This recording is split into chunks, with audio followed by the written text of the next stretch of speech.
Let's go Dolphins! While Miami remains silent, playing it safe, our biggest rival has just made two shocking trades that may have left us behind in this rebuilding race. And the worst part? They may be doing this with players who grew up dreaming of playing in the aqua and orange colors. If you think this is just another Jets move that's going to go wrong, you're not paying attention. Because what they just did should set off alarm bells for every Dolphins fan. Before we delve into the behind-the-scenes chaos that's about to shake this fan base to its core, I need you to do two things, but only if you're true fans. Like this post right now if you follow the Dolphins through the pain, the rebuilds, and the disappointments, and if you still believe we can reach the Super Bowl, comment, "Go Dolphins! We can still do it!" Alright, get ready, because what I'm about to tell you will make you boil with rage. Now let's get into the storm brewing in the AFC East. The Bills and Patriots? Dead quiet at the trade deadline. But the Jets? Oh, they went nuclear. They traded all-pro corner Sauce Gardner to the Colts for 2 first-round picks and wide receiver Adonai Mitchell. Then they shipped Quinnen Williams, yes, that Quinnen Williams, to the Cowboys in exchange for Motzie Smith,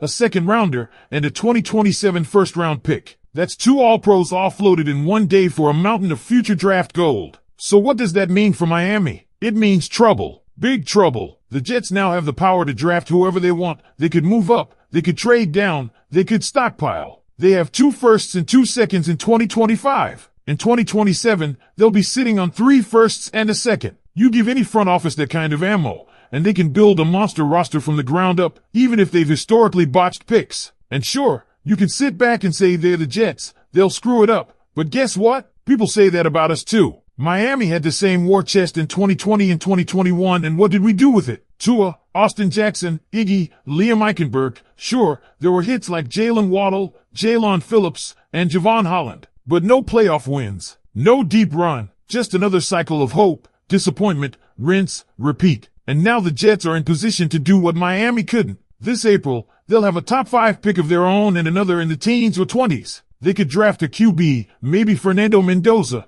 who grew up a Dolphins fan, and then in 2027, they could go get Jeremiah Smith, another South Florida kid, the projected number 1 WR in that class. Can you even imagine the pain of watching the Jets stack a core of South Florida talent that should have been ours? That's not just rebuilding. That's stealing our soul. Meanwhile, the Dolphins? We traded away Jalen Phillips, shipped out Bradley Chubb, let go of Minkah Fitzpatrick years ago, and haven't replaced that edge room with anything solid. Right now, we've got Chop Robinson, who's hurt, along with Matthew Judon and Cameron Good. And now we're supposed to believe the answer might be Quentin Bell from the practice squad? That's it? That's the answer from Chris Greer? That's the guy who's supposed to be building a contender? And let's be real, the Dolphins always keep 5 edge rushers on the 53-man roster. That's been the trend since Anthony Weaver took over as defensive coordinator. So we know a move is coming. The question is, will it be the right one? Quentin Bell is a likely call-up. But are we just recycling practice squad names and hoping for the best? Or will we actually go poach someone with real upside,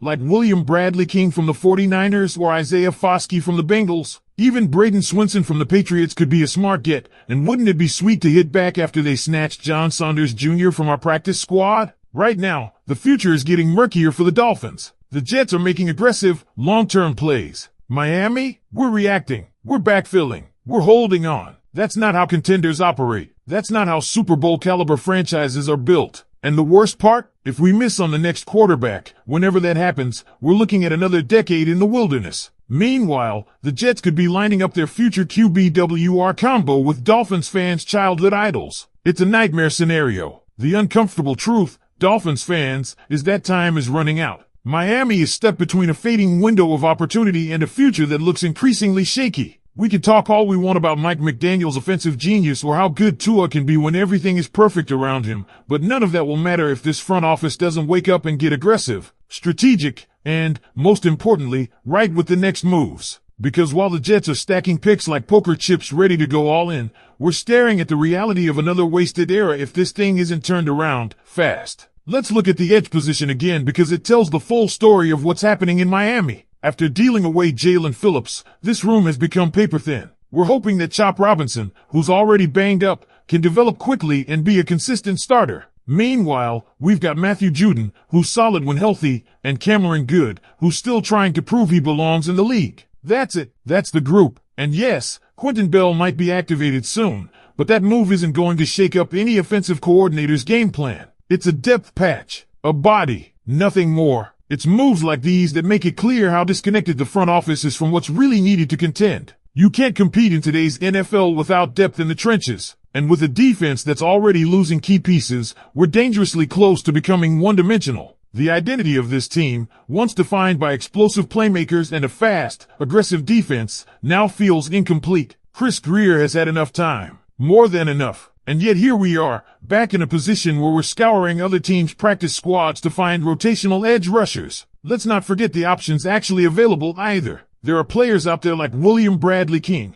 who spent time in Miami during the preseason and knows the system. Isaiah Foskey, a former day 2 pick, sitting on the Bengals practice squad, waiting for a real opportunity. Braden Swinson, a 5th-round pick from LSU, currently with the Patriots. Yeah, the same Patriots who just poached John Saunders Jr. from us. You want to get revenge? Go take one of theirs. Show that this front office actually has some guts. Even Camion Rucker or Gabriel Murphy could offer more upside than just promoting from within. But again, we're forced to ask, does Grier even have a real plan? Or is he just doing damage control at this point? Let's not sugarcoat it. The Dolphins missed big on some critical picks during their draft-rich years. Austin Jackson? Serviceable now, but far from a star. Noah Igbeneghin? Total bust. Liam Eichenberg? Struggling. And yeah, we nailed some Waddle, Phillips, Holland, but not enough to offset the swings and misses. Now, with less draft ammo and more roster questions, Grier's margin for error is gone. And yet he's still here. Why? We're talking about a franchise that had everything lined up just a few years ago. Multiple firsts, a young QB on a rookie deal, cap flexibility, and now we're scrambling. There's no clear identity, no dominant unit, just pockets of talent and a head coach trying to keep this thing afloat with creative schemes and vibes. That's not going to win in the postseason. That's not going to scare teams like the Chiefs, Ravens, or even, and I can't believe I'm saying this, the Jets, 2 years from now. And here's where it gets even more frustrating. Miami and New York were in the exact same situation just a few years apart. We had the stockpile of picks. We had the chance to do what the Jets are doing now. And we blew it. They're learning from our mistakes. And if they hit on the quarterback, we're toast. Forget making a push in the AFC. We'll be clawing just to get out of the basement in our own division. You know what it comes down to? Quarterback. It always does. And I'm not here to reopen the Tua versus Herbert debate. We've all been down that road way too many times. But it's worth acknowledging, if Miami had nailed the QB pick, everything could look different. And now the Jets, with all this draft firepower, are sitting in the perfect position to go get their guy and build around him properly. Fernando Mendoza grew up a Dolphins fan. Jeremiah Smith, same story. And yet we're at risk of watching them turn into stars in New York while Miami's stuck searching for answers. So what's the next step for Miami? It has to start with urgency. The kind of urgency that tells the locker room, the fans, and the rest of the league, we're not giving up. We're not getting left behind. That means finding a real edge presence now. That means preparing for the draft with a clear, aggressive vision. That means, for the love of everything aqua and orange, evaluating if Chris Grier is truly the right man to steer this ship, because everything points to no. But I want to hear from you. Do you trust this front office to make the right moves in the face of what the Jets just pulled off?